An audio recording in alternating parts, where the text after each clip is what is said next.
Olá, meus irmãos. A paz do Mestre esteja com todos vocês. Que Deus abençoe quem me ouve. Que o Senhor possa falar conosco por intermédio da sua palavra. O texto para nossa breve meditação encontra-se no Evangelho de Jesus Cristo, segundo Lucas. Eu quero ler o capítulo 16, a partir do verso 10, que diz assim: Se forem fiéis nas pequenas coisas, também o serão nas grandes. Mas se forem desonestos nas pequenas coisas, também o serão nas maiores. E se vocês não são confiáveis ao lidar com riqueza injusta desse mundo, quem lhe confiará a verdadeira riqueza? E se não são fiéis com os bens dos outros, por que alguém lhes confiaria o que é de vocês? Glória a Deus. Irmãos, o Senhor Jesus, ele traz uma ideia maravilhosa sobre cuidado nessa questão relacionada à honestidade e prudência de tudo aquilo que nós devemos ser e fazer. Irmão, quando eu falo nós devemos ser e fazer, logicamente eu estou excluindo aqui, eu não tenho aquela questão de uma listinha de regras bom, todos nós nascemos, sabe, todos nós lá no fundo sabemos qual é a vontade de Deus, o que desagrada Ele e o que não desagrada. Eclesiastes 3:11 fala que o Senhor colocou em nosso coração um anseio pelas coisas eternas. E tudo que rompe a eternidade que já há dentro do nosso coração, ela logo nos machuca. Nós percebemos. Lá no nosso fundo, lá no nosso interior, nós percebemos. Mas é interessante porque o Senhor traz sobre um trabalho secular, terreno, deste mundo aqui, uma história. Ele conta a história de um administrador que ficou sabendo de que era um homem, na verdade, um empresário. Ali a palavra não fala fala de um homem rico que tinha muitas posses e deixou todas essas posses, encargos, todos os seus negócios a um administrador. E ele ficou sabendo que esse administrador, vamos dizer na linguagem de hoje, lhe passou a perna, lhe roubou, foi desonesto. Então ele resolveu pedir contas, pedir que ele prestasse contas.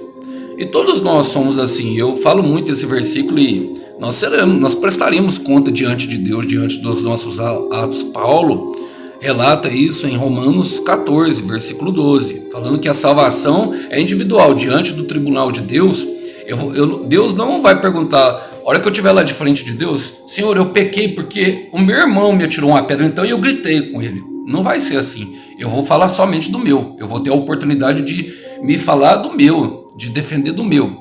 E na verdade, se eu não tiver aceitado Jesus, não tem como se defender. Já estará praticamente condenado. Bom, mas a minha história aqui não é para trazer temor. Logicamente, eu sou um pregador fiel do amor e da graça de Deus. Eu creio que o amor cura todas as coisas. A verdade é que naquele momento o administrador pensou consigo. Ele fala ali no versículo 4: E agora, meu patrão vai me demitir. Não tenho força para trabalhar no campo e sou orgulhoso demais para mendigar. Essa é a desculpa que ele dá. Irmão, e todos nós, quando somos chamados ao arrependimento, nós temos uma dificuldade da confissão do pecado. Eu vou falar por quê? Porque eu tive. Primeiro, justamente a gente se preocupa e nós temos que entender que todos os nossos irmãos que estão no processo, que é a igreja fiel, eles talvez, muitas vezes, eles apontam um dedo para nós justamente por causa disso, porque eles estão no sistema desse mundo. O sistema desse mundo usa o nosso erro contra nós. E é impressionante porque é como se fosse uma armadilha. Satanás arma uma armadilha para nós de tentação, sabendo das nossas fraquezas, sabendo que ainda não somos maduros na fé, caímos nela e quando vamos procurar ajuda, encontramos dedos apontados. Não fala justamente de força, e fala de orgulho. Orgulho ele fala assim: eu sou orgulhoso demais para mendigar. Fala da reputação. Muitas pessoas não confessam o seu pecado com medo de queimar o seu filme, ou seja, a sua reputação, com medo do que os outros vão achar. E assim Satanás mantém uma possessão através da dívida, o pecado não confessado por aquela pessoa simplesmente não confiar em ninguém. E o sistema é injusto, e talvez você possa pensar assim: Alisson, mas você não sabe o que eu passei. É muito difícil para mim, eu sei, irmão. Você também não sabe o que eu passei. E eu recebi essa palavra justamente numa época, talvez as piores da minha vida.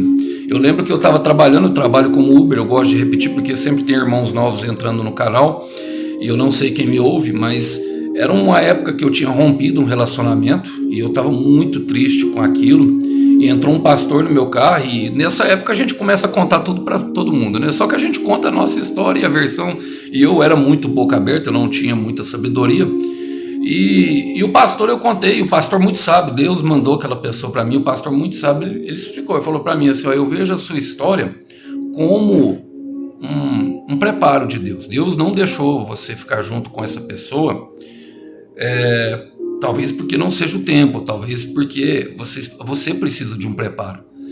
E ele falou para mim, ele me adicionou no WhatsApp, ele sempre mandava uma mensagem, meu irmão, que era tiro e queda para aquele momento. Sabe aquela mensagem certeira que vem no nosso coração?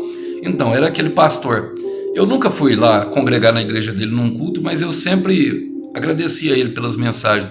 E naquele dia no carro ele me deu essa palavra, ele falou assim, seja fiel, Mateus 25:20, que fala da parábola dos talentos, que tem tudo a ver com isso aqui.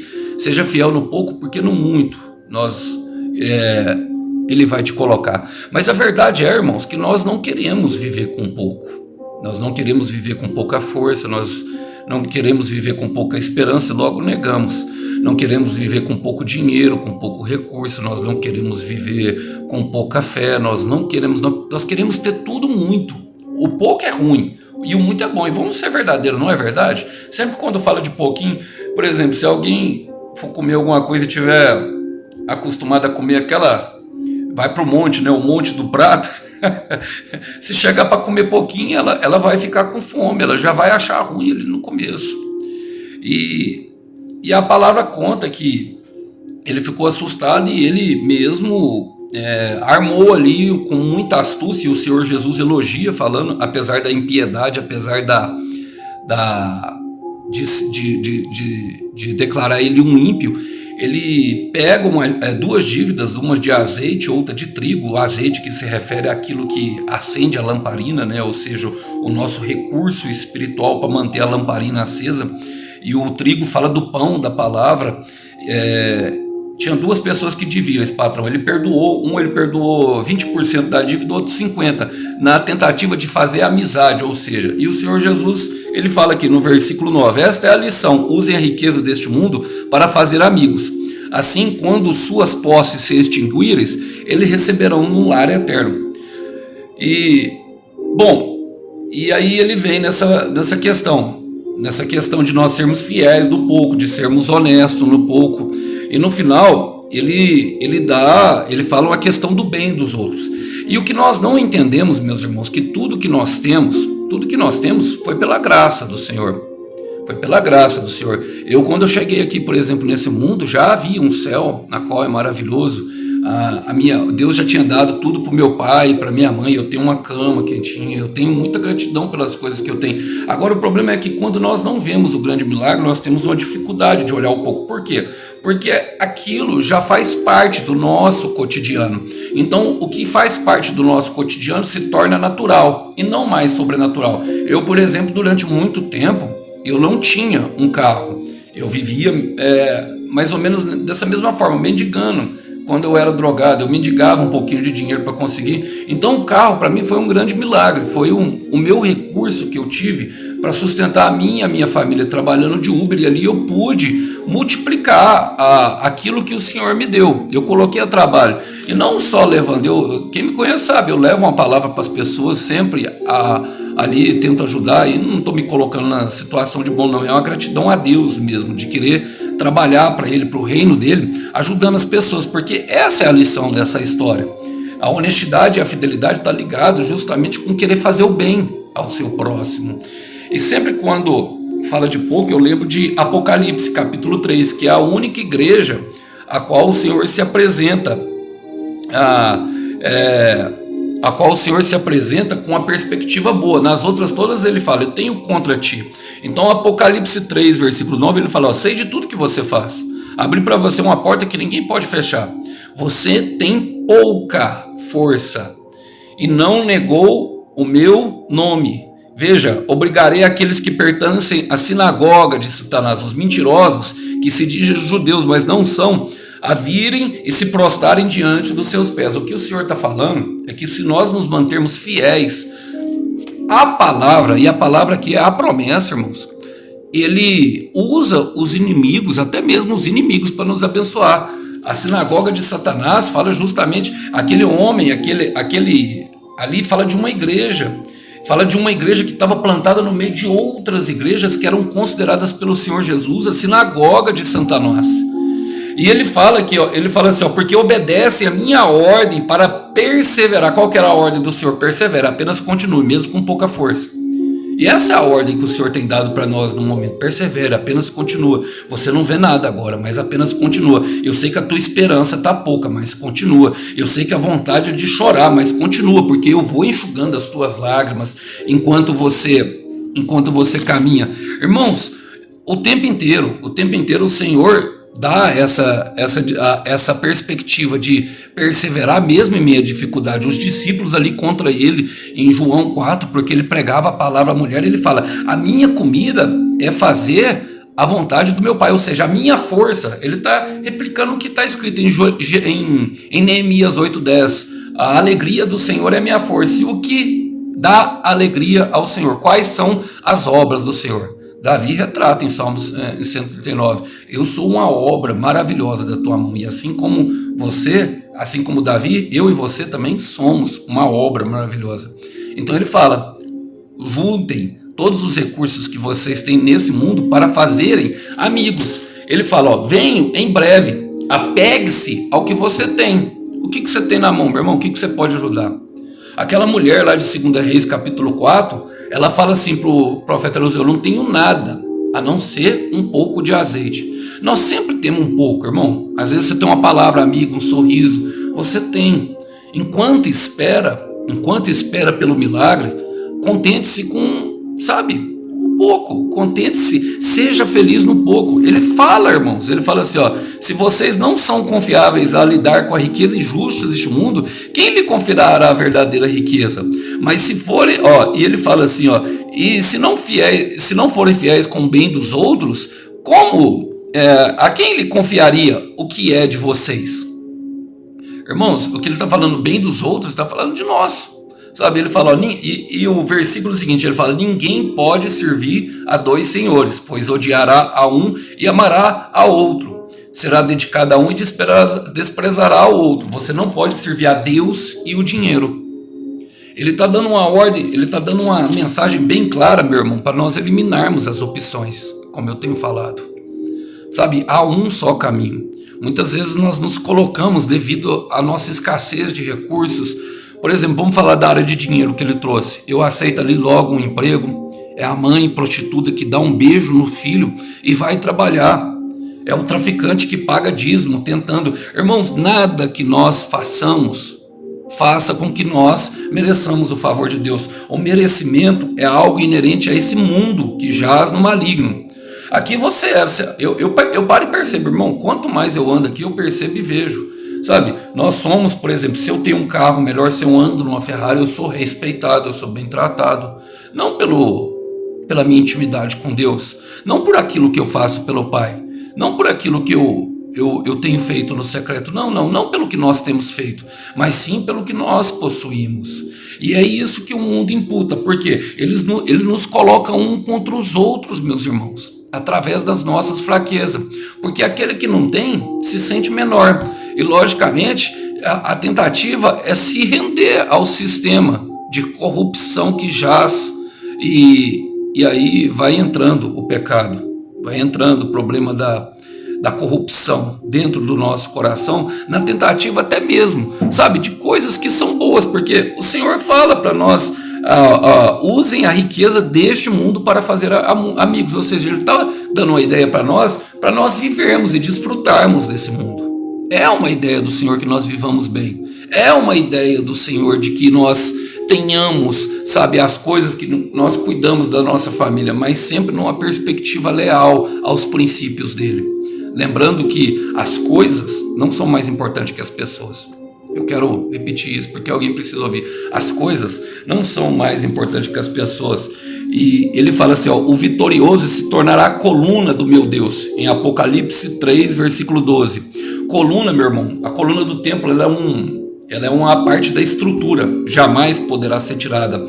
É uma promessa de pertencimento eterna.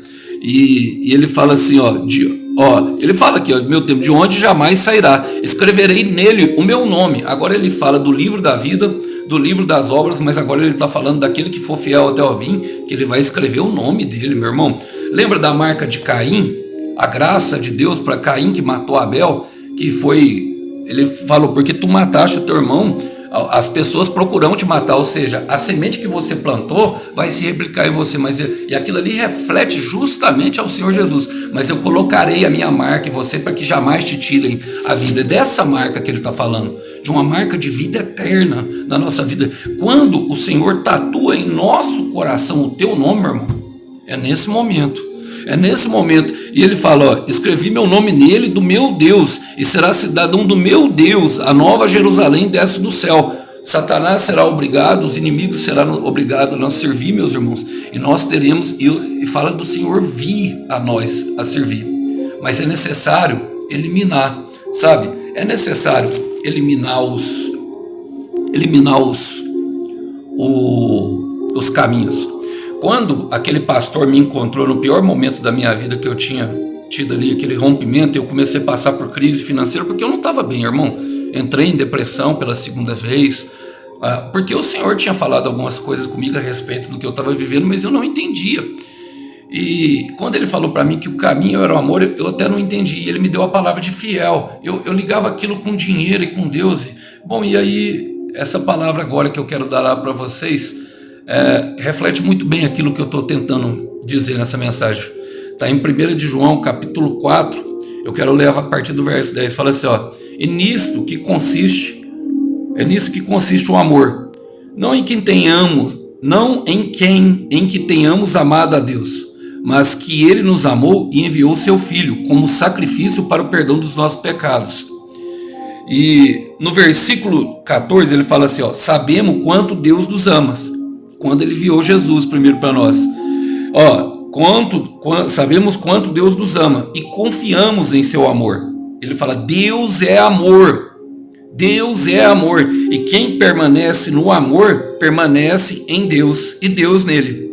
À medida que permanece em Deus, nosso amor se torna mais perfeito. Assim teremos confiança no dia do julgamento, pois vivemos como Jesus viveu nesse mundo. E o Senhor, ele veio justamente não para amar CPE, CNPJs, estruturas, ele amou eu e você. No resumo, no final das coisas, meus irmãos, o que sempre a palavra nos remete, a questão da salvação e da obra, é o cuidado um com o outro que nós deveremos ter, sempre nos relacionando em amor e cuidando mesmo, sabe? Agora, precisamos entender que muitos estão cegos e não entendem essa graça. E nesse momento que é necessária a paciência. E por isso Lucas fala, Lucas 19, 21, na vossa paciência salvará vossas almas. Gostaria de deixar essa mensagem como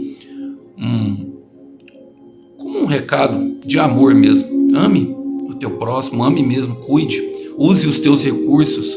Sabe, pouco. Logicamente, não estou falando para usar tudo e viver como franciscano, não. Eu, por exemplo, eu entendo que para me amar os outros, eu como trabalho com Uber, o que eu devo cuidar primeiro? Do meu carro. O meu carro deve estar bem. Eu devo amar a mim mesmo. Mas eu devo, sempre que puder, repartir o azeite, repartir o trigo, o pão, repartir o vinho, dar um abraço. É isso. Que Deus abençoe. A paz do Mestre. Tchau, tchau.